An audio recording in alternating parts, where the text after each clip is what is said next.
You feel me? Reminisce on dead friends too. You're nobody till somebody kills you. You're nobody till somebody kills you. I don't want that. You're nobody till somebody kills you. I don't want that. You're nobody till somebody kills you. I don't want that.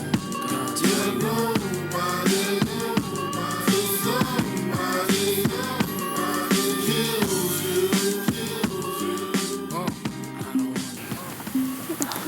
If you don't mind, what happened? There was this kid, before I knew his name now, this kid was sitting under our tent at track. We asked him to move. He started getting aggressive and talking reckless. And my brother stepped in and said, "You need to move." He's like, "Make me move." Austin grabbed his backpack. The kid, I tried to whip around as fast as I could, but I didn't see the stab. But then I look at my brother, and then I'm not gonna talk about the rest. So just that's just what I saw. And I tried to help him, but It was just senseless. it was really senseless. Really, I don't know why a person would do that to someone just over that little argument. It's just crazy in this world nowadays how people just up and do that. Like a man has a family. That man has people that care about them all the time, and he did everything for our family too. He was a strong man. He was a strong kid, real strong. And I know I'm strong too, but he's a little stronger. But he did a lot for our family and a bunch of stuff that we just don't recognize. And it's just like, especially throughout our friends too, like everyone knew, like he was the peacemaker. That's what I'm saying. Like, heard someone who really makes peace, really calms peace. Now he makes Memorial everything. High School community gathered tonight in grief after the stabbing death of a teenager at a track meet. Another teenager, a student at Frisco Centennial, is now charged with the murder. 17-year-old Austin Metcalf's twin brother was at the track with him. His family says he died in his brother's arms. Fox 4's Amelia Jones spoke with the teen's victim's father and is live in Frisco tonight. Amelia. Steve, Heather, 17-year-old Austin Metcalf had a bright future ahead of him. He was a leader on the football field and a scholar in the classroom. His dad told me he's holding on to memories and leaning deep on his faith as he tries to wrap his mind around this senseless tragedy. He was going to turn out to be a great individual and impact this world with positivity. 17-year-old Austin Metcalf was voted MVP of the Frisco Memorial High School varsity football team. The linebacker held a near-perfect GPA and was in the National Honor Society. He was on the right track. He was doing everything right. I was so proud. Jeff Metcalf never imagined that his son's future would be cut short. I'm still in shock. Wednesday morning, Austin Metcalf was at a District 11 5A track meet at Kirkendall Stadium. Around 10 a.m., Frisco police say 17-year-old Carmelo Anthony stabbed Metcalf in the chest after some sort of fight. Jeff Metcalf says it was Austin's twin brother, Hunter Metcalf, who tried to save him. And his brother was holding him, trying to hold the blood in, and he passed my son, watched his brother die in his arms. It's unclear how Anthony got the knife into the meat or what exactly led up to the fight. Anthony is now facing first-degree murder charges, and Jeff Metcalf It was the best weekend ever. is only left with memories.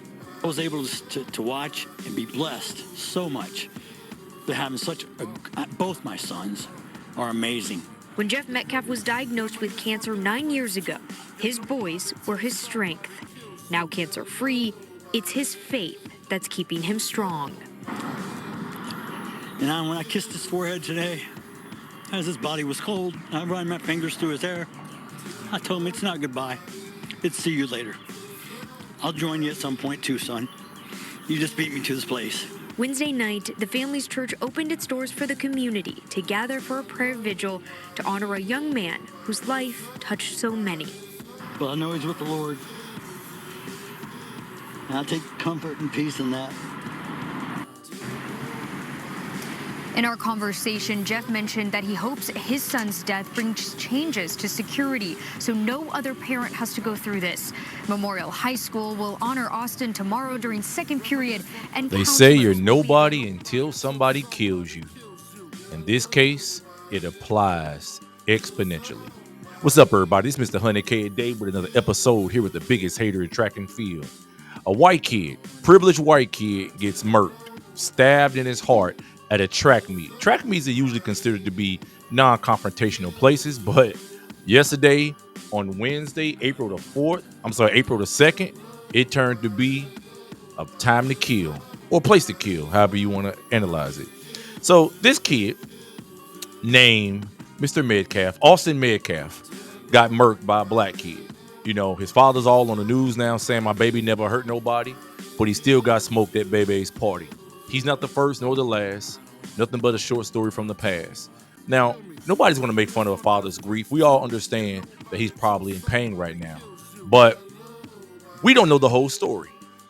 They try to make this white kid into be the victim, like he was just doing a great deed by telling another kid to move. He was in the wrong spot at a tent or whatever, the track meet, and he lost his life over something petty. But you don't know what this white kid said to the black kid. He could have called him the N-word. He could have said a lot of things that have maybe even threatened his life.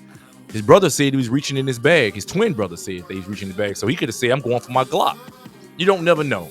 But one thing we do know is the results. And here we have a 16-year-old kid that is dead. Dead and gone. Dead and gone. Dead and gone. So one thing I learned how to do, I try to be realistic about these situations. Violence is as American as cherry pie. And we should not shed a tear for this kid. Why? Because we embrace violence each and every day. If this was a black-on-black incident, they would just say, man, those ninjas need to calm down. Those ninjas just did their typical BS. But in this case, it's not. It's black on white. So there's a big hoopla about it. But me, I won't shed a tear. Because like I said, I've always seen this coming. When you embrace violence in any form, discrimination, racism, bigotry, that these examples always will occur. Always will occur. So the kid that stabbed him, you know, he's going to be doing a lot of time. He's going to get in a lot of trouble. Probably get off on a self-defense. If anybody wants to donate to his legal fund or put money on his books, just look up the Collin County Jail. I will be posting the link in a subsequent video once he gets to the jail. Right now, he's still in Frisco City Jail, and he hasn't been transferred yet. Ironically, this Austin Metcalf, he comes from a well-to-do family. His father and mother were divorced, but, you know, his father was his number one fan. But the funny thing is, all the money they're getting all the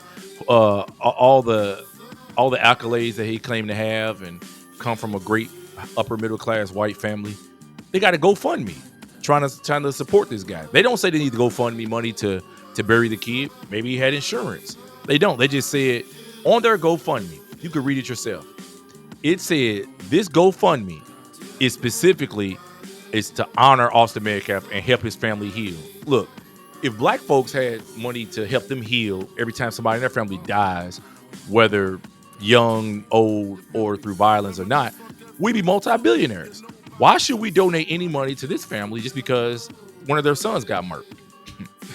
I won't be donating a penny. If anything, I'll be putting the money on the black kid's books to support him in his fight to get out of jail and to hopefully beat the case. Hopefully he could beat it on self-defense because he felt threatened. Or maybe a homeboy was reaching in his bag for something, because that's what his brother said. So anyway, who cares if the boy had a GPA and he was a 4.0 GPA, he was on a National Honor Roll Society and all those other things. I've always said that all the cognitive intelligence means nothing if you don't have social intelligence. And social intelligence in this particular situation would have preserved Austin Metcalf's life. How? He could have invited the black kid under the tent with him, say, yo, man, come over here and eat some of these grapes with me, man, some fruit and everything. Chopped it up with him, made him feel comfortable, and let him know, like, yo, you know we at track me right now. You know your school about to get rolled on. Hey, as a matter of fact, bro, why you ain't at your own tent? You know we about to beat the brakes off y'all, man. For real, our relay kicked y'all butt last year, last month, last week. We about to beat y'all up today. But ain't no thing, no, man. Take some of these muffins, man. Take some of this water, man. Feel comfortable, because when we get to the track, it is on. Austin Metcalf, with all his white privilege, could have said that. But instead, he probably said something disrespectful, said something racist, and got murked behind it. So That's just the way I think the energy goes. As a matter of fact, overseas, they've been throwing bananas at black soccer players, calling them monkeys and throwing all type of items on the field, making monkey sounds and doing everything else. So racism is extremely prevalent in the sporting culture because a lot of people are just jealous of black kids. And I think that's what it really was. You know, Austin was a football player at his school, probably was the man. You know, he running track and everything. To be honest with you, his genetic profile doesn't even fit the profile of a good track and field athlete. So I don't know what he was doing in track and field anyway. He should have been playing ice hockey. That's just my opinion. So that's just the way the cookie crumbles. If anybody has any thoughts about this, reach out to me. Let me know if I'm right about this, because I feel like Austin is probably to blame in this situation. His disrespectful mouth trying to tell a kid, hey, this is not your tent. When all he could have said nothing. Because when I ran track, I'm going to be honest, people sat in the wrong place all the time. They were visiting other people from other schools. We go hang out with other schools. Sometimes we ran summer track and field with other athletes, and we go to those other schools' tents and kick it with athletes that we know from other schools. Homeboy could have been waiting for his homeboy to get back from the school that Austin went to. And, you know, Austin tried to, you know, play police and end up getting smoked. Well, not smoked in this case, but he got murked. And that's just the way the cookie crumbles. And I believe, and I ultimately blame Jeff Metcalf, their father, because he didn't teach his son right. He didn't teach his son the importance of social intelligence. So what if you had a 4.0 GPA and all that? He says all of that on his page, on the GoFundMe. He says, oh, he had a 4.0 GPA, and guess what? National Honor Society, all those accolades, it sits on the wall right now in that kid's room, and it means nothing. You can't even pass none of that on. Why? Because you didn't have the most important intelligence that a human can have in society, and that is social intelligence. How to deal with people, emotional intelligence, how to deal with people and relate to people, and how to treat people. Because at the end of the day, if you can't get along with your fellow man, no matter what you say or do, it won't matter. Because you'll always have obstacles when it comes to other humans. Anyway, tell me what y'all think. Mr. 100K a day, another episode of The Biggest Hater in Track and Field. Put money on the books of the kid who is in jail right now. I'm going to make sure I post the link. Make sure y'all support him. Thank God it wasn't black on black crime. Till next time, y'all. Peace.